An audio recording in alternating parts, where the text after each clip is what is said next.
going to be teaching today from my book, Psalm 83, The Missing Prophecy Revealed. A missing prophecy that had been overlooked by the scholars for many, many years, just treated it pretty much like a prayer.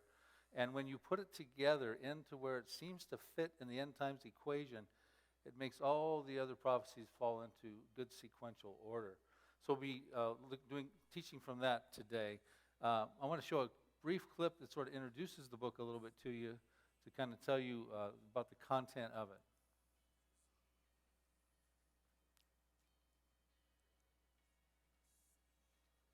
If it'll work.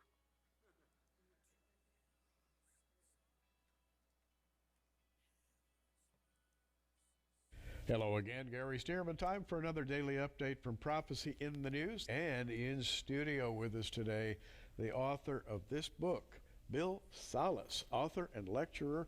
The book is Psalm 83, and it's all about, well, Psalm 83. Bill, before we talk about your book and what's going on in the Middle East, I just want to mention this book, Psalm 83, is the biggest seller in the history of Prophecy in the News. We've offered books for years by Christian authors, and we are pleased to do so.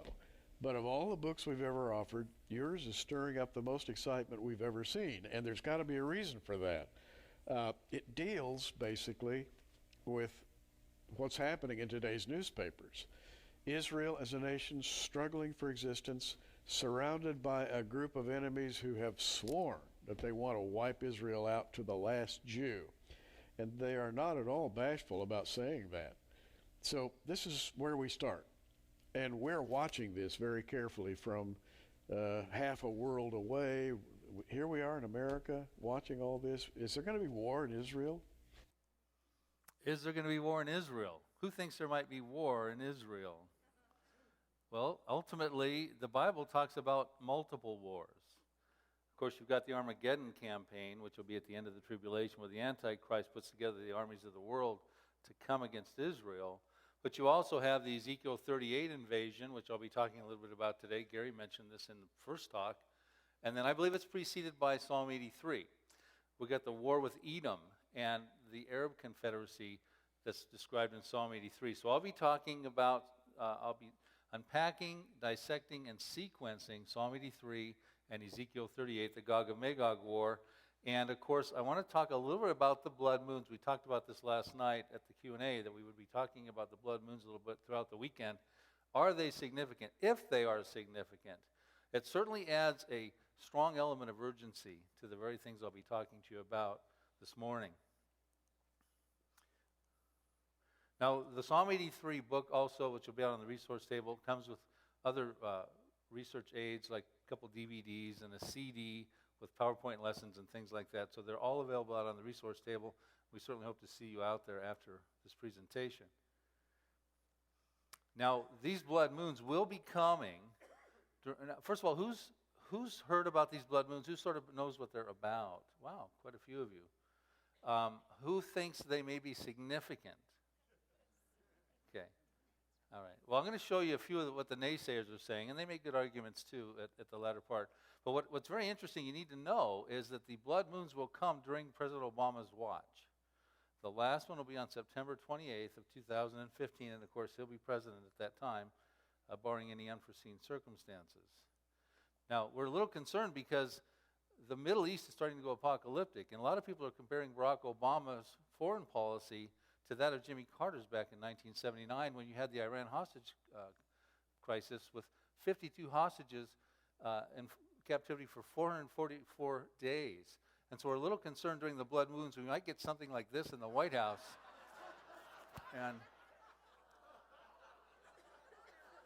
And that's not Tiger Woods. I know some of you are thinking that. Okay, we'll take your last look at that picture. Now, when I talk about Psalm 83 and Ezekiel 38, I have coined some terms for them, and it's important to note this because they're going to see that there are different scenarios here.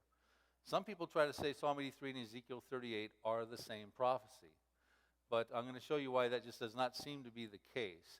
So I've coined the term for an inner circle. Psalm 83 is an Arab-Israeli conflict written about 3,000 years ago, and inside of the Pentagon you see up there, with the modern day equivalents superimposed over the ancient names of Psalm 83, you see that they share common borders with Israel. You've got Edomites and Ammonites and Gigabites and Megabites and Moabites and things inside of this circle here, this pentagon here, and they're an inner circle. Here's another look at them. You'll be seeing a few maps and their modern day equivalents. You see they're the Arab states that share common borders with Israel and the terrorist populations that have burgeoned out from within those states. Conversely, Ezekiel 38, we call an outer ring. They are not inside of that inner circle. None of those populations in Ezekiel 38 are sharing common borders with Israel. You can see they're across the maps out there. The arrows are pointing toward Israel, and then there's that pentagon representing the inner circle. So Ezekiel 38 we're going to refer to as the outer ring. Now, as I teach today, I want you to think about several things, a few questions here that I'll be answering throughout my talk. First of all, it just seems pretty odd when you see the size and scope of that outer ring that Russia needs all these big friends to come against little tiny Israel. Israel today is about the size of New Jersey, San Bernardino County, for some of you out here. And, it would be almost as if Barack Obama had to invade New Jersey for some reason, and he said, let's get Canada, the rest of America, and Mexico to come against little New Jersey. Doesn't it just seem a little disproportionate? That always struck me a little bit odd. Why does Russia need so many big friends under the present circumstances? One question. The next one, you're going to see that they have different coalitions. Why is that? Who are they? Why do they have different goals, different agendas? I'll be breaking those down to you, what Psalm 83 is about and Ezekiel 38 is about. And why are they defeated differently? So if they're the same prophecy, why are these things glaringly different? Now, Gary talked about some of the people involved in Ezekiel 38, so we'll start there, because Ezekiel 38 for the longest time was the most commonly taught prophecy. 52 passages in Ezekiel 38 and 39, giving a great amount of details about who's involved, they're coming down from the north, where's the battleground, how are they defeated, what's their goal, they even talks about the mop-up in the aftermath. 52 passages, and be quite honest with you, you don't have to be a rocket scientist to read Ezekiel 38 and 39 and walk away with some kind of understanding of this prophecy. It is very descriptive, and I think God intended it to be very descriptive because it's the marquee event from which he is going to uphold his holy name, and they shall not profane it anymore in the midst of his people Israel, and the nation shall know he's the Lord. That's in Ezekiel 39:7. So I think God wanted it to be very understandable because it's a big, big deal. So anyway, here's a list today on a map by the ancient names of Magog and Meshech and Tubal, and you see on the left side the general consensus of who they are. Russia and the southern steppes would be Tajikistan and Kazakhstan, the southern steppes of Russia. And then you've got down here, you've got Turkey, Iran, Ethiopia, Sudan, Somalia, Libya. These are who, Algeria, Morocco, these are who most believe are involved in the Ezekiel 38 Gog and Magog invasion. Well, you know what's going on with Russia these days. It's hard not to get some news now of what Russia's doing. And of course, they took Crimea over without firing a shot. Yeah, they like that picture of the Russian bear. He likes to flex his muscles, raise up in the ranks of the KGB. Without firing a shot, I find it interesting the Palestinians have been trying to get some land from Israel for about 6 decades now, but Russia, in a matter of a couple weeks, takes over Crimea. And as Gary said, they're moving in on the Ukraine as well. Russia, Vladimir Putin, he may be Gog, he may not be Gog. I'm not saying he is. But he certainly is giving the impression, and we're living in such a deep stage of the end times at this point in time, that what you're seeing Russia do right now, in my estimation, is stage setting for the fulfillment of Gog and Magog. And so if that is coming real near, then the prophecies that may precede that, like Gary talked about Isaiah 17, the destruction of Damascus and things like that, there's several of them, then of course those even become even more imminent perhaps at this point in time. So Vladimir Putin had said that he felt the greatest tragedy of the 20th century was the collapse of the Soviet Empire, and he believes the greatest triumph of this century would be the reemergence of the Soviet Empire. And he can wage a war that is not only military at this point, but also economical, because Russia's number 2 among world armies, just behind America, but they also produce the most oil in the world right now. They do 10.2 million barrels a day, which is about 12% of the Earth's oil supply. The Earth needs about 85 to 88 million barrels of oil a day.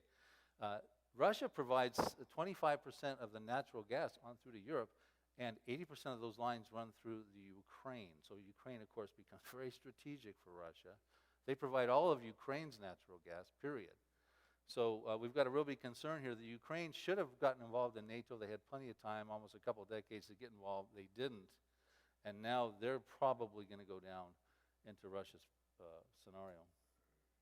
Now, there's more things we could say about Russia, but I wanted to talk about the plethora of reasons to think that Ezekiel 38 and 39 is very, very near, but really is it next? So let's look at some of these reasons that are going on. Oh, I also want to say, by the way, that Vladimir Putin will be president during the fulfillment of the blood moons as well. The Russian elections won't happen until 2018. So Obama in America, Putin, who appears to be playing Obama, in my estimation, like a fiddle, will be in charge over there during these blood moons, barring unforeseen circumstances. Of course, we know the Russian-Iranian relationships are extremely strong. Russia's been involved in putting fuel rods together in Iran's Bushehr nuclear plant. They did that back in 2010, I believe it was. They're supporting Iran in the midst of these sanctions and things like that have been being lifted. And you can expect that the relationships with Russia and Iran are not going to do anything but grow stronger, because Russia and Iran are together, Iran under the banner of Persia in Ezekiel 38 and 39. So I think you're going to see Russia grow dramatically strong, militarily and economically, and the relationships with Iran to get stronger. Remember that you'll see that Gog of Magog gets so strong, Russia gets so strong, that only God can stop them. God stops that battle in Ezekiel 38 and 39 with fire, with an earthquake, fire, hailstone, brimstone. It's not America. It's not the Israeli Defense Forces. Russia gets to a point of empowerment that only God can stop them. And I think you're seeing that bid for empowerment going on right now. Well, of course, you know, during the World Without Zionism Congress in 2005, how many of you went to that in Tehran, the World Without Zionist Congress? Okay. Sorry we couldn't be there, but that's when Ahmadinejad, the former president of Iran, said that he wanted to wipe Israel off the map. But, you know, he's no longer the president, but it doesn't matter, because Ayatollah Khomeini feels the same sentiment. The mullahs are dictating this anti-Semitic rhetoric and threats to wipe Israel off the map. Khomeini has said that Israel's not human, they're rabid dogs. He openly calls for the destruction of the Jews and of Israel, not just the nation of Israel, but the Jews, calls them a cancerous tumor that needs to be removed. So we know that Russia and Iran doesn't like Israel. Russian and Iranian relationships are growing stronger. What about Turkey? They're involved in Ezekiel 38 and 39. They have become at enmity with Israel since that Mavi Marmara flotilla episode back in 2010, I believe it was, when 7 were killed, 7 injured and 9 killed in that episode. And Erdogan of Turkey is still wanting an apology from Israel for that, you know. And by the way, Russia provides 58% of Turkey's natural gas as well. So they're kind of hooking everybody in with their economic capabilities. Now we're told in Ezekiel, well, also one other thing I want to talk about that talks about the nearness of Ezekiel 38 and 39.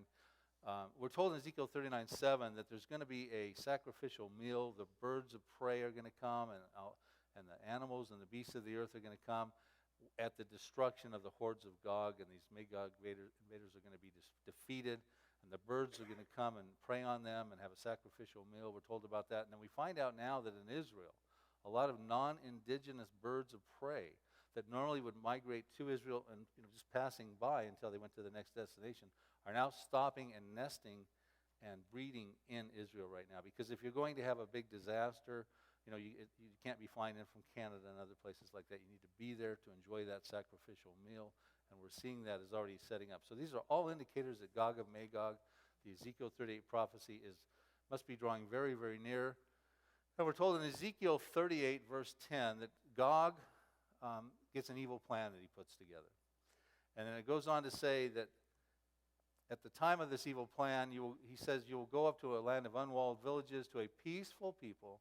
I've got certain words highlighted here because I want to break those down in a couple slides later. They're dwelling safely, all of them dwelling without walls and having neither bars nor gates, to take plunder, to take booty, and stretch out your hand against the waste places that are again inhabited, and against the people gathered from the nations who have acquired livestock and goods, who dwell in the midst of the land. And of course he's referring to Israel, being regathered out of the nations of the world, and Russia's going to come to take plunder. We're going to find out in the next verse 13 more specifics about Gog's evil plan. But I'd like to posit this thought with you here for a minute about another potential aspect of Gog's evil plan that you may not have thought about. Look at the geographic location of Russia's coalition. 9 populations in total. You'll notice that they border all the strategic waterways where Israel's at. They're coming to take Israel's plunder. They're going to attack Israel. They're going to come for the plunder.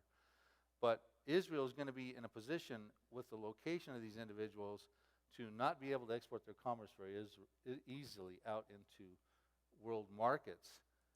You know, you've got Iran is blocking the Persian Gulf. Turkey is blocking the northern part of the Mediterranean. Libya is blocking the southern part of the Mediterranean. Ethiopia, Sudan, Somalia has got the Red Sea covered.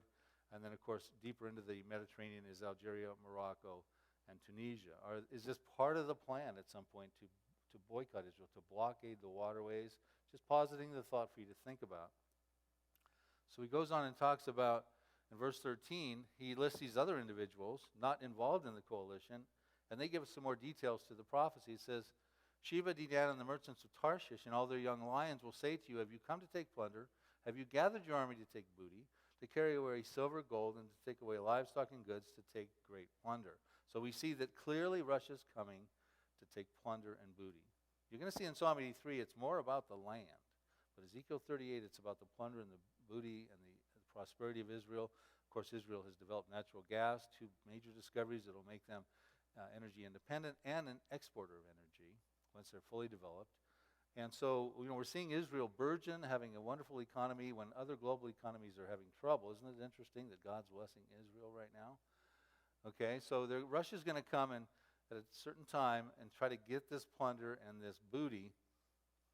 Now, I want to bring your attention to Sheba and Dedan. Sheba and Dedan, Sheba would be probably Yemen, and Dedan would be Saudi Arabia. That was in northwest Saudi Arabia.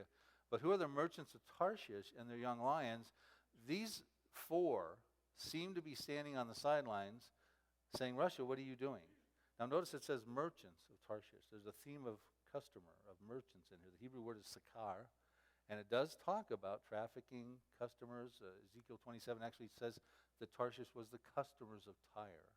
So we have a theme. Someone's wanting to conduct commerce with Israel, and they're watching Russia come and try to take that booty and plunder away.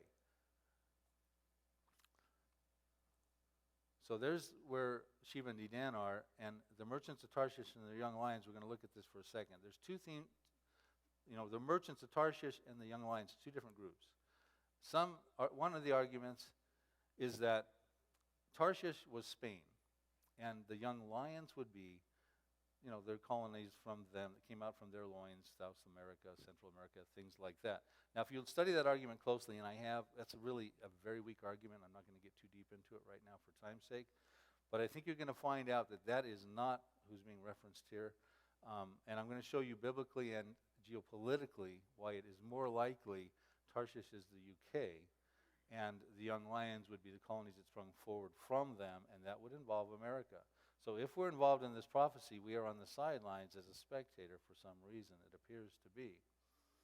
But clearly the theme is merchants.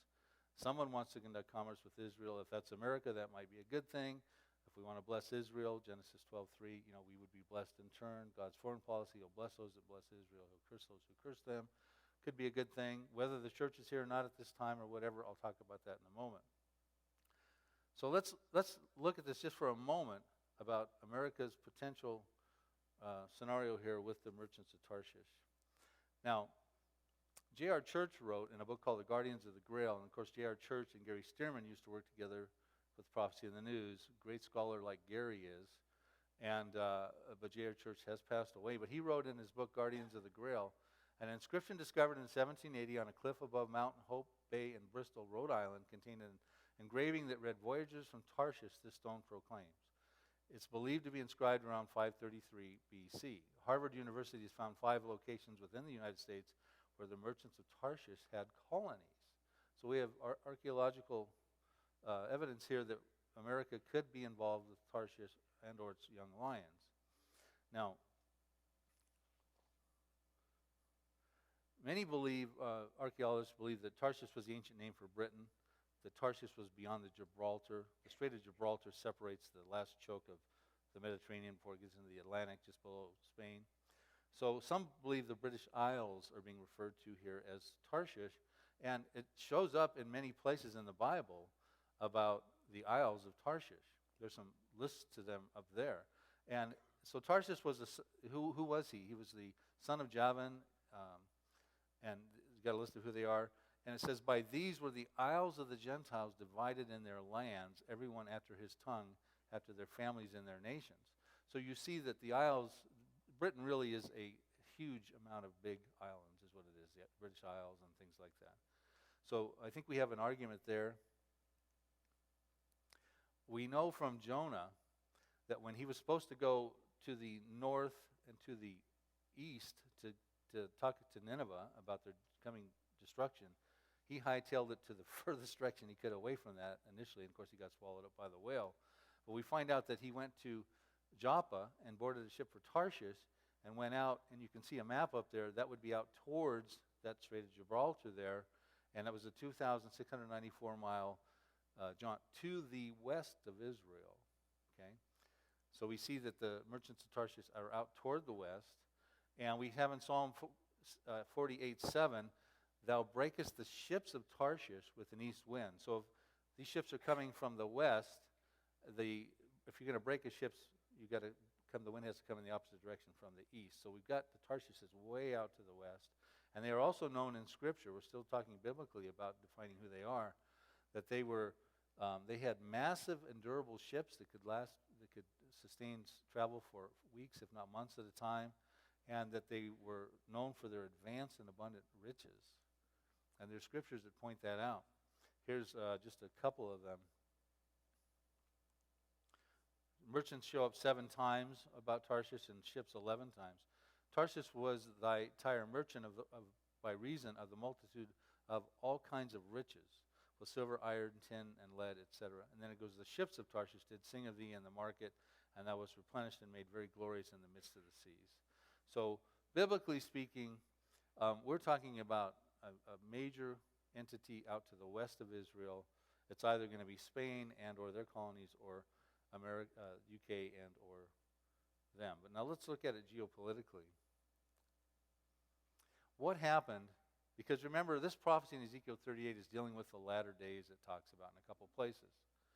What happened when, after the fall of the Ottoman Empire in 1917, with World War I, is the Middle East, and the Ottoman Empire had reigned over there for 400 years. The Middle East was broken up, and primarily France and Britain was taking charge of that area.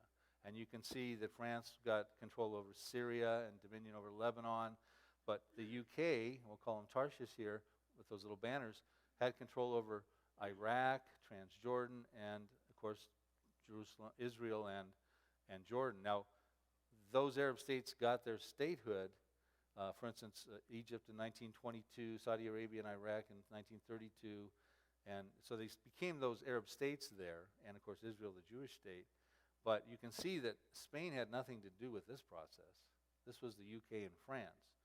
Also, when you speak about Spain, where's Spain in this mix? Spain, as a matter of fact, the International Monetary Fund said back in May of 2013 that Spain was on the verge of bankruptcy. So they're not really playing much of a role in the Middle East, and they haven't dramatically improved their economy between then and now. So I just think it's arguing so far against Spain having anything to do with this prophecy, and so as Tarshish would be. And so now let's look at recently in modern history. If we're talking about young lions, who's been involved in Israel and trying to broker peace over there? It has been America. You see with Jimmy Carter and Begin and Sadat there, the Camp David Accord, and Bill Clinton and Rabin and Hussein for the Jordan thing. Not Spain, but America. So I think, folks, America is in Bible prophecy. I'm concerned that we're in a weakened condition at the time of this prophecy.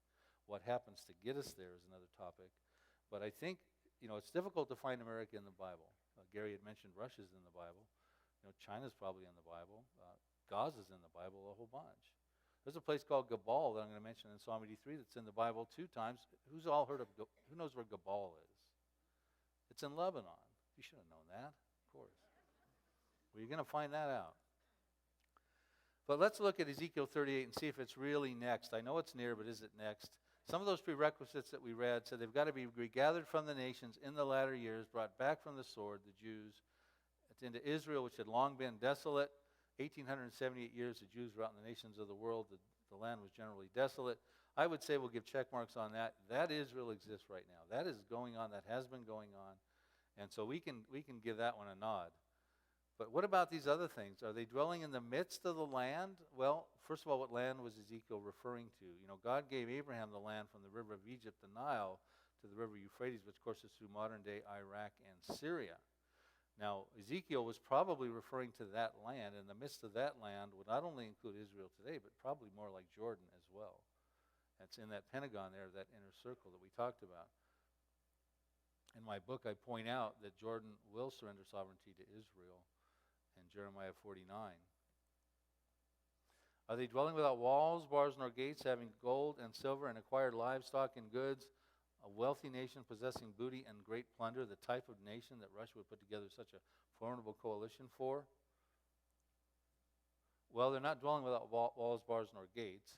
There's a partition wall that is about 403 miles at various points, is 20 feet high, and it separates Palestinian terror out from Israel proper, and it has been working. And that started to be built around the time that George Bush declared a war on terror. So Israel came in under the radar and started to build that wall. So they are not dwelling without walls, bars, nor gates. If you've been to Israel, you know they've got checkpoints, security checkpoints all over the place. Are they dwelling securely? This comes up in two places, Ezekiel 38 and 38:11. Hebrew words are yeshav v'thash. And they mean dwell securely, usually when you look at the biblical precedent, because of a military victory which will now enable someone to dwell securely. Okay? So some people try to say, well, it just means it's a relative term. Israel feels secure with its ability to defend itself and that sort of thing. But if you really were watching the news, it doesn't look like Israel feels extremely secure right now. They're really feeling quite isolated. So are they dwelling safely? I don't believe so. And we're told, so when will they dwell safely? We only have to go back 10 chapters. Ezekiel tells us when they're going to dwell securely. In Ezekiel 28, verses 24 through 26, thus says the Lord God, when I've gathered the house of Israel from the peoples among whom they are scattered. Well, of course, that's going on. And am hallowed in them in the sight of the Gentiles. Then they will dwell, I put sovereignly, in their own land, which I gave to my servant Jacob. And they will dwell safely, Yeshav V'tach. They'll build houses and plant vineyards, and they will dwell securely, Yeshav V'tach. But when? They're going to be regathered. They're going to build houses. They're going to dwell safely when judgments are executed upon those around them who despise them. And then they shall know that I am the Lord. Does Israel have people around them who despise them? Well, let's see. One of the deal breakers for the Palestinian peace accords here, and by the way, they have collapsed officially, was because the Palestinians wouldn't recognize Israel as the Jewish state. As a matter of fact, as they always do, they went to the Arab League, the 22 members of the Arab League, and got them to say the same thing. We won't recognize Israel as the Jewish state. This is the group in Psalm 83 and most of the Arab League that voted against the reestablishment of the nation of Israel in 1947. There's a list of them in Psalm 83 by their ancient names. Now, I just want to make a point here. Ezekiel 38 does not include any one of these in the list of participants. They've got Meshech, Tubal, Togarmah, other ones, Gomer, things like that, Magog. But they don't list Gebal, Tyre, Syria, etc. anywhere. Why does he not list them? I mean, these are the lands Russia has to come through to even get to Israel. So if it's the same prophecy, why would he have not listed those? He was very descriptive about who he listed. Was he not familiar with them? If he wasn't familiar with them, then it's logical, well, maybe he didn't know about these populations, he wouldn't include them, right? But it turns out when you do a study of his 48 chapters, he lists all these people in one way or another 89 times. I think he does not list them in Ezekiel 38 and 39 because they're not part of Ezekiel 38 and 39. I think they're dealt with prior. And of course, here's who their modern day equivalents are today. We saw that map earlier. So we're going to talk about Psalm 83 for a moment in contrast. 2006 was a very, very, I believe, providential year, prophetic year. Some of you may be familiar with this news headline that came out on July 26th. Associated Press says, ancient book of Psalms found in Irish bog. There was a construction worker, not doing an archaeological dig with toothbrushes and fine combs, but doing a project in Irish bog soil, and this is very muddy soil. And he had to stop the project because he discovered these antiquities. There were about 22 parchments that had been written in Latin, buried about 1,200 years under this soil. They should have been destroyed, of course. But he finds them, and it turns out they're the Book of Psalms. It was heralded as the Irish Dead Sea Scroll discovery. Who had heard about this? A few of you, okay? And so, most of these Psalms right now are in they're fragmented really bad. They're in the Ireland Museum trying to be salvaged. Except one Psalm, and you know where I'm going with this. One Psalm was pretty much still intact. It was opened. Now, who wants to take a guess as to what Psalm that was? Okay, Psalm 83. So you had headlines going on that talked about a medieval book, National Geographic, discovered in Ireland bog. But WorldNet Daily had a very interesting article title that said, Psalm in a Bog Linked to Israel's Current War. They made the connection of this archaeological discovery with what was going on geopolitically in the Middle East. And you see another headline at the same time around there that Israel mourns Hezbollah exalts in the Washington Post. So what was happening was that 2 weeks before this discovery, Hezbollah from Lebanon embarked upon a 34-day campaign of war against Israel, and they lobbed 4,000 rockets into northern Israel. They sent Israelis in the north into bomb shelters for about 34 days. Many of you are probably very familiar with this. Very terrible situation. In the middle of that confrontation, this discovery was made. Okay? Should have been destroyed by the bulldozers, should have been destroyed in the soil, but sure enough, it survives. Could have been discovered in the 1800s or 1700s. It could have been discovered in the future, but it happened to be discovered right in the middle of that time. And why that might be important to you is because when you look at the 31,173 verses in the Bible, the 1,189 chapters in the Bible, and the 150 Psalms in the Bible, there's only one place that you'll find any possible resemblance of a confrontation between Hezbollah, referred to in Psalm 83 as the inhabitants of Tyre, and Israel. And I'm going to be unpacking Psalm 83 in just a moment for you. So, is that coincidence or is that providence? Was God trying to tell us something? Now, Tyre had other good relationships with Israel throughout time. King Hiram of Tyre had a good relationship with King Solomon about the time of building of the first Jewish temple. Only place that I've found where you're going to find any thought or any hint of a confrontation. So I think God was trying to make an exclamation there. At the time that happened, I was writing my book called Israelistine, The Ancient Blueprints of the Future Middle East, and it deals with the epic Psalm 83 battle from start to finish. Of course, that book has now been upgraded to Psalm 83 since the Arab Spring. So Psalm 83, Asaph wrote Psalm 83. He wrote 12 Psalms. Here's a list of where they are, and he was a worship leader for King David. We're told that in 1 Chronicles 16, 4 and 5. And of course, many people through the years had treated Psalm 83 as just a prayer of lament, and because it's about Israel's enemies. But then we find out in 2 Chronicles 29:30 that Asaph was much more than just a worship leader, that he was actually a prophet. Moreover, King Hezekiah and the leaders commanded the Levites to sing praise to the Lord with the words of David and of Asaph the seer. He's calling him a seer. The Hebrew word is shazah, and it means to behold their vision, like Jeremiah, like Ezekiel, like Isaiah. So of all the Psalms he wrote, Psalm 83 is clearly the most prophetic if you look at them. Psalm 50 is fairly prophetic as well. So here's how it starts. You don't need to open your Bibles unless you want to, because I will have the scriptures up here. Do not keep silent, O God. Do not hold your peace, and do not be still, O God. Let's stop there for a minute. He's asking God not to be silent about this prophecy. In the keeping of Amos 3:7, surely the Lord God does nothing unless he reveals his secret to the servants, the prophets. I think God is answering Asaph's prayer. He's not keeping silent right now. If you do a Google search, this was done back about a year ago, and you type Psalm 83 war, you'll get 1,640,000 results. Psalm 83 prophecy, 566,000. Now, when I was writing my book and doing these types of searches, and the book took about 6-7 years to write, I guarantee you there was nowhere amount of these results. I could hardly find anything on the commentary of Psalm 83 other than just a prayer, apart from a few people like Dr. Arnold Fruchtenbaum. If you Do that search right now. I did one just a couple days ago. You'll see 1,700,000 results under Psalm 83 war and 803,000 results under Psalm 83 prophecy. So I don't believe the Lord is keeping silent right now. I think he's responding to Asaph's petition right there and letting people know about the Psalm 83 war. I've been on TBN, I've been on Prophecy in the News, many TV shows, Daystar just recently, and millions of people are hearing about Psalm 83, and not just from my books or my teachings or TV appearances, but also guys like Marzulli are blogging about it, and Gary Stearman has talked about it, and Hal Lindsey and Chuck Missler and David Reagan and guys like this. So he goes on to say, behold, your enemies make a tumult, and those who hate you have lifted up their head. They have taken crafty counsel against your people and consulted together against your sheltered ones. They have said, come and let us cut them off from being a nation, that the name of Israel may be remembered no more. For they have consulted together with one consent. They form a confederacy against you. I don't think we need to allegorize or get figurative on those verses. A group is going to come together. They're going to be a confederacy, a contemporary group, not a chronological ordering of Israel's enemies. They're going to come together. They're going to have a crafty plan, a devious counsel, and they're going to want to wipe Israel off that the name of Israel can be remembered no more. Now, the Arabs don't recognize the Jewish state's existence. They voted against it.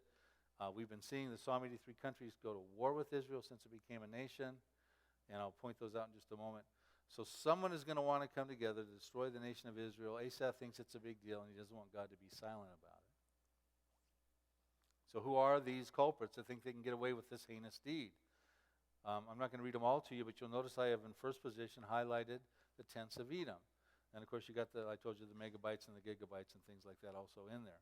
And I'll tell you who they are again today in a modern-day equivalence. And we find out in verse 12 down at the bottom of the slide up there, their goal, unlike Russia's, isn't plunder and booty. They want to take for themselves the pastures of God. They want the promised land for a possession. They want another Arab state. They want a Palestine, and that's why they won't recognize, in my estimation, Israel as a Jewish state right now. The moment they recognize Israel as a Jewish state, the millions of Palestinian refugees that are scattered in Lebanon and Syria and the West Bank and in the Gaza and on and through Jordan feel that they can come back into Israel proper. Not just a Palestinian state, but back into Israel. And that's just not going to work for Israel. All these Palestinians that don't like Israel coming inside of the grips of Israel, that's why Israel can't accept that. So the reason that I highlighted them in first position is because when you see a participant in a coalition listed first in the Bible, that tends to be significant. They're leading the charge, or their plight is what's being forefronted here. Like Gog and Magog is listed first, Russia, spearheading that coalition, Ezekiel 38. So, but this is also noting a population and a habitation condition, tents of Edom, which tend to represent refugee conditions. It can be military encampments, but biblically speaking, it tends to represent refugee conditions. So when you see the refugees of a confederacy that wants to wipe Israel off the map, you might want to pay attention to these verses here. Now, we have refugees, and they became refugees in the last 6-7 decades. Edomites have ethnical representation in the Palestinians today. Edomites are the descendants of Asaph, and in my book, I have a chapter dealing with the migration of the Edomites into Israel. They were later called the Idumeans, and they have representation in the Palestinians today. Again, there's a list of who he had there. The Palestinian refugees became a reality in 1948 and 49, and they still are refugees. Not necessarily living in those tents. They've upgraded a little bit. Here's who they are today, and they don't like Israel. That's a picture of Hamas, whose charter calls for the destruction of Israel, the consecration of Palestine for a future Muslim generation, and the means of that to be only through one way, and that's jihad. Okay, and so this is why the peace talks just collapsed, because recently the Palestinian Fatah, the Palestinian Authority, wanted to form a unity agreement with the Hamas, and Israel said, because Hamas has lobbed thousands, almost 10,000 missiles into Israel since 2005, 2006. That'd be like Mexico lobbing in 10,000 missiles into San Jacinto. How would you feel about that? It sort of gets kind of a deaf ear in the rest of the world, but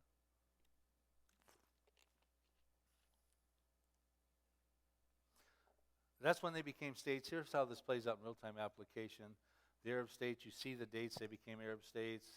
Iran was Persia in 1935. They're not Arab, but It all came into the fold. Lebanon, 1943, Syria. And by the time Israel comes on, they get this, they call it a small notch of land, that little bit of Israel that exists today, size of New Jersey, like we talked about. So, but what happened was the Arabs who had already achieved their statehood, they told the Arabs that were living in where it was going to be Israel, had formerly been called Palestine since 135 AD, to get out. We voted against Israel in the United Nations. There will be no Israel. They're going to come in here, and you're going to get out of the way, and we're going to take Israel out. And we need 5 days to do that. So the Palestinians said, wow, Arabs to our rescue.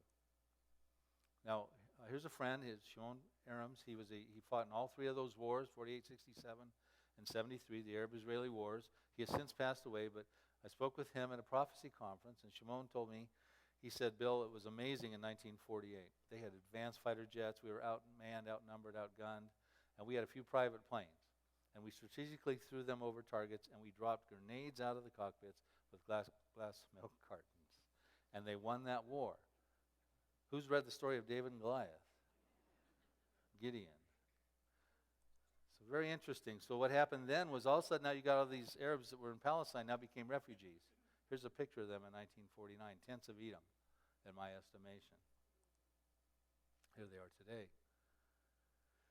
So their dilemma was compounded in the Six-Day War when Israel took over East Jerusalem and tripled their size, the Golan, West Bank, Gaza, Sinai. Of course, they've relinquished some control over the Sinai and the Gaza.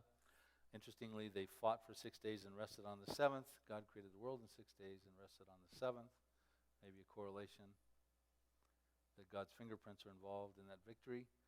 The Yom Kippur War in 1973, ambush of Israel, involving, of course, these countries, Egypt, Syria, and Jordan, part of Psalm 83. 1948 war was involving all the Psalm 83 countries. You can see that the prophecy was in process and is in process. So the Palestinian refugee crisis is still an issue. So how does Asaph want God to deal with this issue? He says, deal with them in verses 9 through 12, as with Midian, as with Sisera, as with Jabin at the brook Kishon. And he goes on and talks about examples where Oreb and Zeb and Zebah and Zalmunna were conquered. And what you find out there, you've got to go back to Judges chapters 4 through 8 to find out what he's talking about. He doesn't say deal with them like Pharaoh did at the Red Sea, like you dealt with Pharaoh at the Red Sea. Because remember at that time, and that was the big momentous event that Israelis always referred back to when God delivered the Hebrews out of the Egyptian bondage for 400 years. At that time, they had no Israeli defense forces. They were just a bunch of refugees. Now, but the time Asaph writes, they have some precedent, military precedent now, and that's what he's referring to here. So when you talk about Midian, you're dealing with, in Oreb and Zeb and Zebah and Zalmunna, you're dealing with the time of Gideon when he had his 300-man army, about 300 of us in here right now, and with a little help of the Ephraimites, they killed 120,000 Midianites, and Midianites had oppressed the Israelis for 7 years, and it was time for that oppression to stop, and so they went out and they won that war. And Zebah and Zalmunna and Oreb and Zeb were the princes and the kings. They were destroyed by Gideon and his men. And so they were outnumbered, outmanned, outgunned. And his little 300-man army went and defeated them all. And so what you'll never find again a historical account or biblical account of the Midianites ever oppressing the Israelis again. He also talks about Sisera and Jabin. You got to go into Judges 4, 5, and chapters 4 and 5. That's at the time when the Canaanites, Jabin was the king of Canaan. Sisera was his general. The Canaanites had oppressed Israel for 20 years. And the prophetess Deborah said that oppression is going to stop. She got her general, whose name was Barak at the time, and they went and defeated the Canaanites, again outnumbered, outmanned, outgunned. And the Canaanites never oppressed Israel again. So I think what's being said here is that empower the Israeli defense forces, even though we're outnumbered, outmanned, outgunned, and do victory against our enemies that oppress us so that they can never oppress us again, from top to bottom, infantry on through to the kings, princes, nobles, upper leadership, and things like that. Israel presently has people around them who despise them, that do not enable them to dwell securely. And then he goes on to talk about, make them like whirling dust, chaff before the wind, etc. Now, the Israeli defense forces, he's asking God to empower the Israeli defense forces like Gideon and stuff. The Israeli Defense Forces exist in Bible prophecy. Here's one verse, Ezekiel 37:10. I've got many other verses in my book that talk about the Israeli Defense Forces in Bible prophecy, but I'm not going to go through them all right now. So you see it says here in Ezekiel 37:10, the Jews are coming out of this dry bones, horrific Holocaust-type vision that Ezekiel has about 2,600 years ago. They say that their hope is lost, their bones are dry, they themselves are cut off, and God tells Ezekiel to prophesy that he's going to bring them out of their graves, they're going to stand on their feet, they're going to come into the land of Israel, and they're going to become an exceedingly great army. And he says, I prophesied and he commanded me, and breath came into them, and they lived and stood upon their feet, an exceedingly great army. Now they came over as refugees, but right now they're they're the most powerful army in the Middle East right now. They were ranked number 10, but that kind of goes back and forth year by year, between 10 and 13. Now after they defeat the Arabs in Psalm 83, in my estimation, they're going to move way up into probably the top 5.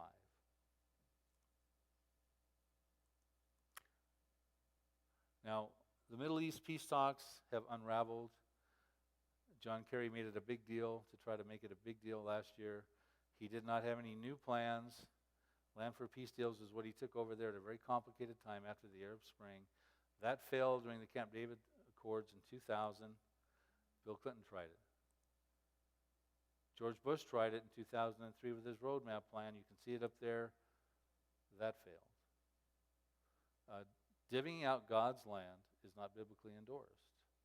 God has plans for that land, and whatever line the international community has drawn in the sand over there is got nothing to do with the borders God established 4,000 years ago with Abraham.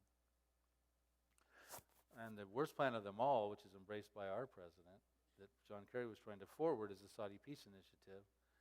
And that calls for land for peace, same pattern, recede the borders back to before 1967, give up East Jerusalem, allow the Palestinian refugees to come into Israel proper, and guess what? That one failed as well. But the Palestinians have been proceeding to try to do a parallel track to get their statehood. They went to the United Nations, and they got non-member state observer status at the end of 2012 in November. And that puts them on even keel with the Vatican, and they have rights to certain courts. As a matter of fact, they've leveled 15 petitions toward the United Nations against Israel over the last few weeks. They're pursuing this course. And a few days after this was achieved, Mahmoud Abbas said, one day a young Palestinian will raise the Palestinian flag over Jerusalem, the eternal capital of the state of Palestine. Jerusalem, the eternal capital of the state of Palestine. Jerusalem is the third holiest city in Islam, behind Mecca and Medina. Now, Jerusalem is mentioned 70 times by 70 different names in the Bible, over 1,000 times. Now, how many times do you think it's mentioned in the holy book of Islam, the Quran? The reason it's significant to them is because Muhammad apparently rode through the ethereal realm on a magic donkey to Jerusalem and supposedly ascended at where the Dome of the Rock is to be with Allah. Okay, so who wants to put their faith and blow themselves up in a bus for that? Well, the bad news for them that they need to understand is this is not going to happen. We're told in Zechariah 12:2, and this is a verse they need to have read to them, that behold, I will make Jerusalem a cup of drunkenness to who? All the surrounding peoples, when they lay siege against Judah and Jerusalem. Not if they lay siege, when all efforts fail, and the peace talks have failed, and the United Nations thing is not going to work for them. They're going to try to lay siege against Judah and Jerusalem. Right now, the Jews are trying to build a temple over there, and they go up on that Temple Mount, and they get hassled by the Palestinians over there. That's where the Dome of the Rock is in the Al-Aqsa Mosque. So someday the surrounding peoples are going to lay siege against Judah and Jerusalem in an attempt to possess it. That's why someone lays siege on it. We find out that that's not going to work for them a few verses later. And it says, in that day, that I will make the governors of Judah, read that as the Israeli Defense Forces, the captains of Judah. I will make them like a fire pan in the woodpile and like a fiery torch in the sheaves, and they shall devour all the surrounding peoples on the right hand and on the left, but Jerusalem shall be inhabited again in her own place. So you got a fiery torch like a fire pan in the woodpile, and you got some sheaves. Now, who do you think is going to win that war? It looks like the governors of Judah are going to win that war. Now, does Israel have people on the right hand and on the left hand of them? Yes, Israel does.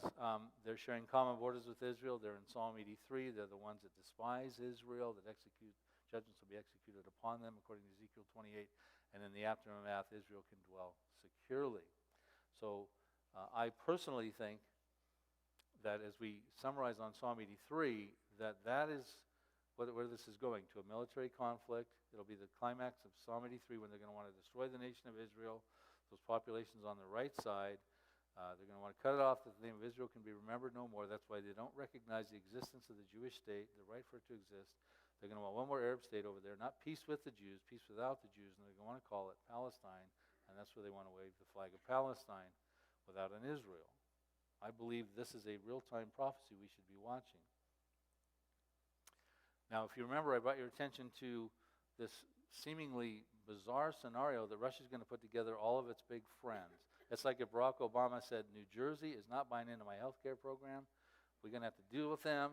I'm going to call Stephen Harper in Canada. I'm going to get a hold of Mexico. We're going to take them out. We're going to show them. We're going to teach them a lesson. And Middle America says, well, come on. Let's not be ridiculous. Let's not trouble those other countries. We can take care of New Jersey. It's not that big, 9,000 square miles or whatever it is. It's like, but let's say that that's a miscalculation, and New Jersey wins that war. And they start moving into the police departments and take over the nuclear facilities and all this stuff. And all of a sudden now we got a big issue here. Now we might need some help to deal with that burgeoning New Jersey. And I think the scenario could be that, folks, that Israel will win a war and they'll expand territorially, which is their pattern. Joshua did it 3,300 years ago. David did it 3,000 years ago. They did it in 1967. It increases the defensibility of their borders. 5 cities in Egypt will speak the language of Canaan. Jordan will surrender sovereignty in Jeremiah 49. Egypt was Isaiah 19. Obadiah talks about southern Lebanon coming into Israel possession. And I point out a whole bunch of them in the book there. So I believe Israel's going to win a war and expand, and there's going to be more aliyah that comes from as Jews now start to come to a safer Israel. And I believe that's the Israel that Russia will muster up its troops to come against. Now, remember, there were different enemies. None of the Psalm 83 countries in Ezekiel 38, different defeats. The Israeli Defense Forces will take care of Psalm 83, but it's a fire and brimstone Old Testament defeat. In Ezekiel 38, they have different motives. Ezekiel 38 wants plunder and booty. Psalm 83 wants land. Now, let's look at this geopolitically. America was on the sidelines going, what are you doing, Russia, if we're the young lions of Tarshish? What are you doing? You coming for plunder and booty? The very plunder and booty, we want to have commerce with Israel. They're burgeoning. We want to have a relationship with them.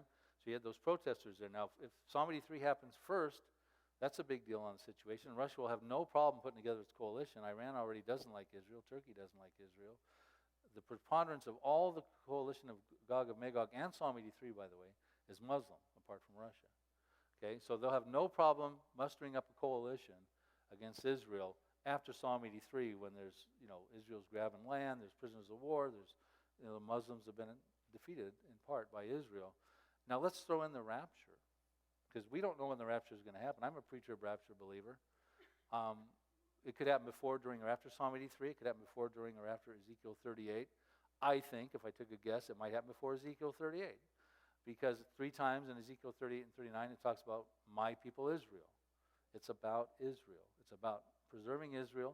It's about having the Jews in the land of Israel so that God can uphold his holy name in the midst of his people Israel, that the nations will know he's a promise-keeping God. They're going to try to destroy all that. Hitler tried to prevent that possibility. But it's not worked, and God's going to uphold his holy name through the midst of his people Israel. And let's take out all the Christians. Okay, Russia's already mad with its coalition because Psalm 83's happened. Let's take the Christians out of here now. Now, that will certainly hurt Western armies. I mean, apart from what you might think, there are Lutherans and whatnot over in Europe and stuff like that. A lot of those guys might be saved. Some of the Catholics, of course, and whatever. Of course, all the people from Calvary. But none of the Muslims are going to be raptured. So you can have every army in Russia's coalition is going to be 100% strong. And they may say to themselves, the only thing standing between us and world dominance is that stupid little burgeoning Jewish state with all of its resources and all that. And who's going to stop us from going and taking them out? And God has to stop them. Okay? Possibility. Now, talk about the blood moons as I close here. Of course, you've all heard about them, so I don't probably need to get into too much detail. I recently wrote an article for Chuck Missler's newsletter. There's a picture of Chuck and me. And we've got some left out there. They're free. They sent me a bunch of them to pass out here, called The Signs in the Heavens, and they asked me to write about the blood moons. So that article is just out right now.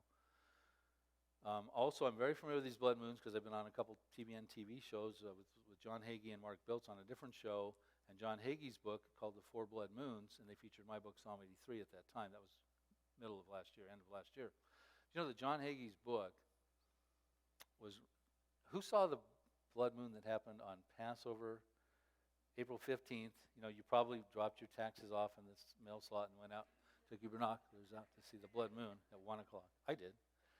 Do you know that I was looking on Amazon at how well his book was doing? I mean, for a Christian book, it was ranked number 5 on Amazon out of 20-some million books. People are interested in this blood moon phenomena. Now, I'll tell you about what the blood moons and things like that are in just a moment.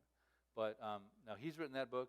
Mark Biltz has written a book, a fantastic book, also called Blood Moons. And that's out there actually on Gary Stearman's table out there. I invite you to get it. But also Mark Hitchcock has written a book kind of dispelling the validity of the blood moons. And it's a good book. And Mark is very professional. He will, he'll always give both sides of the arguments and express his opinion. He won't throw someone under the bus. But there are a few concerns. I'm going to throw a few of the cons out there why these might not be valid. First of all, when you hear about these blood moons, really it's more of a sign. It's a general time frame, seems to be. There's no specific, that something's going to happen on April 16th or April 17th when you look at the history of these. Some of these blood moons are not even going to be seen by Israel. The last one will be, and that'll be a super blood moon. We'll talk about that. There's no reference in Scripture of 4 blood moons in sequence, per se, and that's what's important. 4 blood moons coming on these Jewish feast days of Passover and Tabernacles. That's why it's catching attention of 2014, 2015. It's called a tetrad. And so what we're going to talk about here is not just, biblical stuff or whatever. NASA has this information available to you to watch as well. I've been on their website. If you Google eclipse, NASA eclipse, you'll find out. They'll tell you historically when these have happened. Now, these are lunar eclipses, but I want to preface it by saying what the central prophecy that Mark Biltz and John Hagee point out is in Genesis 1:14. Then God said, "Let there be lights in the firmament of the heavens to divide the day from the night, and let them be for signs and seasons, and for days and years." The Hebrew words are off and moed for signs and seasons, a beacon or a signal at appointed times or feasts. Mark Biltz says it's representing the feast days of the Lord that Israel observes. So not just for calendar purposes or to divide the day from the night, but also for signs and seasons, like an Amber Alert system. So if God wants to let mankind know something's on the horizon, the best way to broadcast that is in the heavens, right? So heavenly banners displayed at appropriate times might be a way to interpret that. Lunar eclipses is when the earth comes between the orbit of the sun and the moon. The earth blocks a lot of the sun's rays. The stronger, more penetrative red rays start to make themselves go reflect on the moon, and it can look red, orange, yellow, like that. These are other lunar eclipses, so that's one of the naysayers' arguments. Well, they're not always red, right? They're not always blood red, And of course, this is not the blood literally turning to the moon, literally turning to blood. Now, these that they're talking about now, here's the dates when they're supposed to happen. On Passover of 2014, it already happened, April 15th. Sukkot, the Tabernacles of October 8th of 2014. Passover of April 4th, 2015. And Sukkot Tabernacles on September 28th, 2015. Again, during Obama's watch and Putin's watch, these things will be going on. Now, the reason these are catching attention, first, one of them has already come, is there's been past tetrads. Now, it's not uncommon for lunar eclipses, total lunar eclipses, to come in a sequence of 4 at tetrad. There's been about 80 times or something since the time of Christ, 87 times or something since that happened. But there have been 8 times that are catching attention where they fell on feast days of Israel since the time of Christ. There's a list of them up there. But you'll notice that 5 times they've come on Passover and Tabernacles, and the last 3 may have been significant, and that's what these guys point out. And so I'm going to look at those as if maybe they are significant. We'll take the pro side now. What if they are? And that's what I put forward in the newsletter out there for Chuck Missler. I do want to say this, though.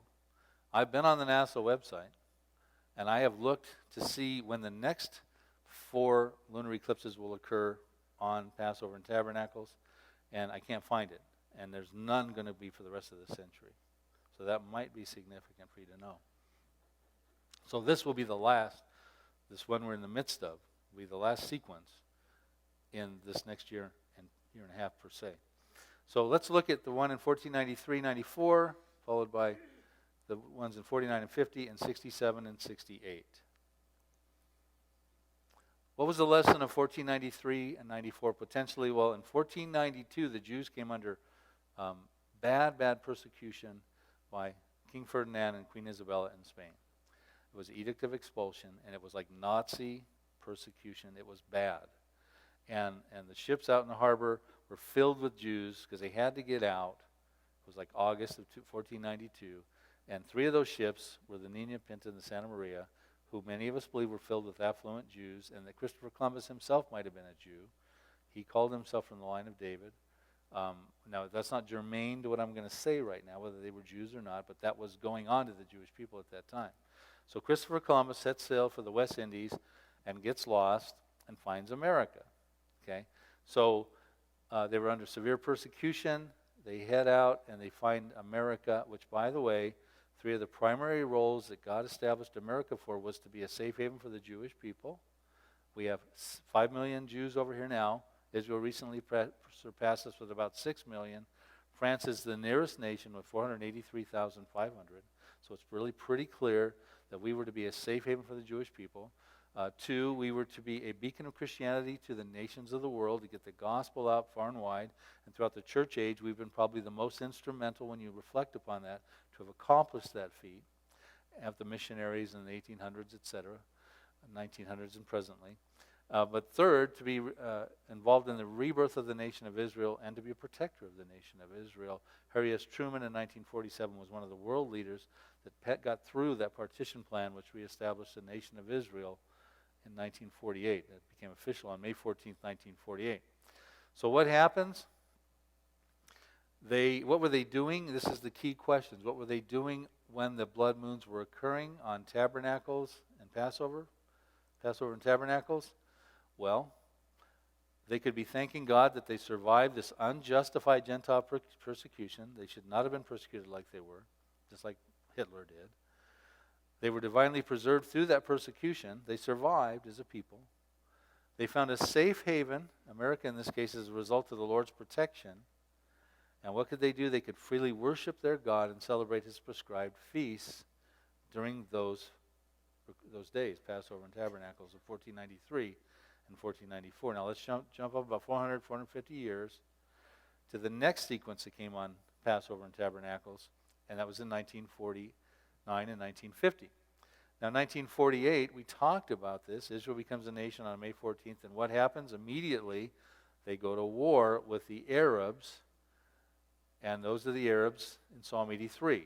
Lebanon, Syria, Jordan, the Palestinians at that point, Saudi Arabia, Egypt, Iraq, they're in Psalm 83. And what did they want to do? They wanted to cut the nation of Israel off, that couldn't even exist. We talked about that. And so what happens? Israel wins in this miraculous victory.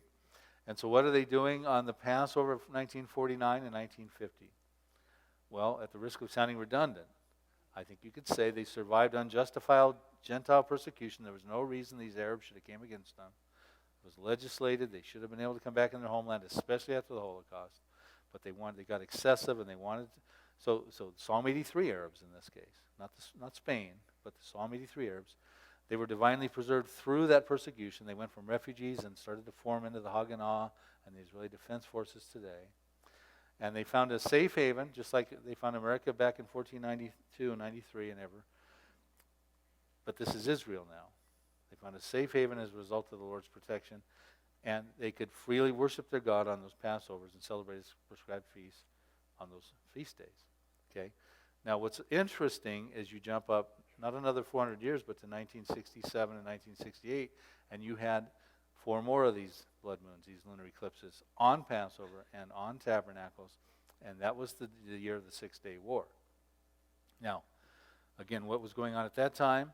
Egypt, Syria, and Jordan were coming against Israel with the support of the other Psalm 83 countries. They were all behind them, and they were trying to take over, wipe Israel off the map. So what's interesting then is we can say, well, what happened on... Now, first of all, I want to make a point.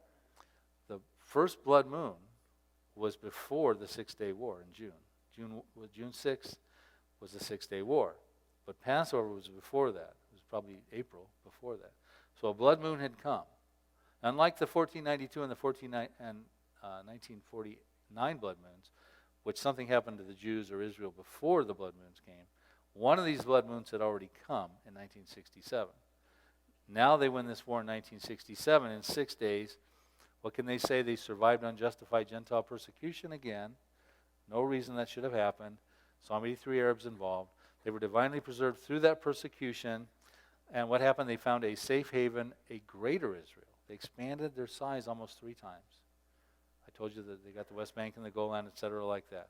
So America in 1493, Israel in 1948 and 49, those ones in there, and the greater Israel in 1967 and 68. What could they be doing on those holidays, thanking their God? The same reason, that they can freely worship Him in a safer place to celebrate those prescribed feasts. So what might be the lesson with that biblical precedent for what's coming up right now with these blood moons? Well, this is what I write in the article.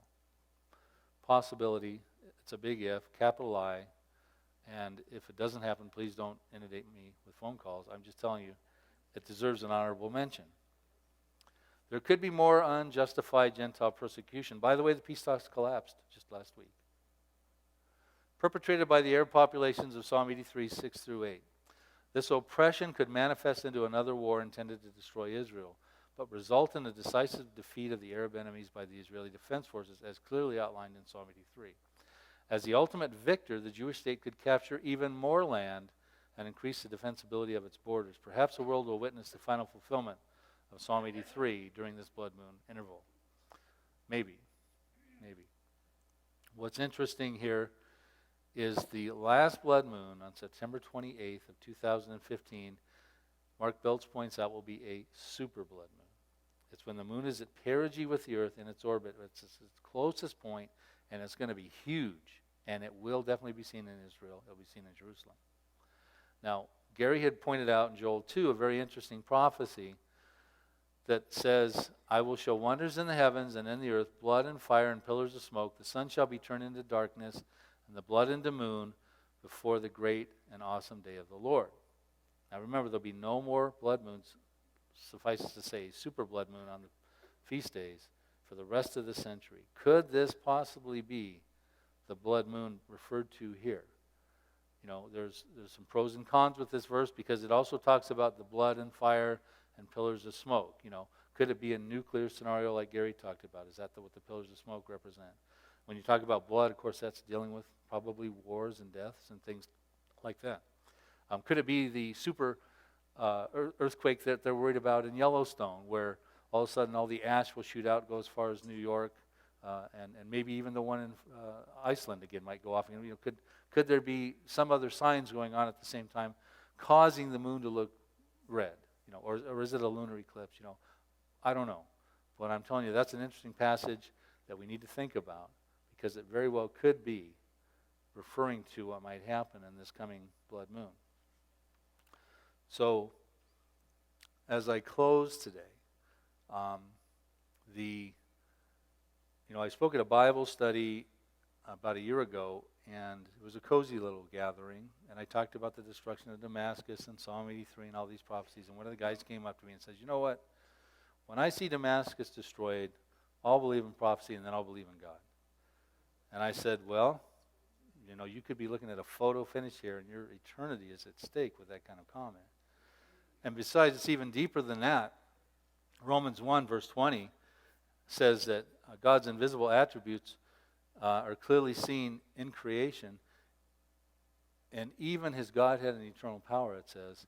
And he goes on to say that so that men are without excuse to recognize there's a God, even in the creation. He leaves man no excuse. He shows himself in the creation, everything about his eternal power and Godhead. Here's a picture drawn by Lyle Trimmer, painted by Lyle Trimmer, of Romans 1:20. Psalm 1 verses 1 through 3 of David looking at a scroll there, and in the creation, God's invisible attributes are clearly seen. Do you guys see Jesus looking at David in this picture? Okay. In the creation, do you see his beard right there for those of you that don't see it? Do you see his hair? See his eyebrows? Now do you see Jesus looking at David? In the creation. Of course, David knew there was a God. Do you see the Holy Spirit in the form of the dove over there? It's an amazing painting. But in light of all the things, I'm going to take away these arrows so now you can see it without any distraction. And in light of what we've learned today with Ezekiel 38, Psalm 83, the collapse of the peace talks, the things that are going on, America's potential role in these wars, the rapture, and the things that you're going to hear more and more about on this weekend, these blood moons, it certainly provides a sense of urgency to get this gospel out, because Jesus is going to spare us from the wrath that is to come.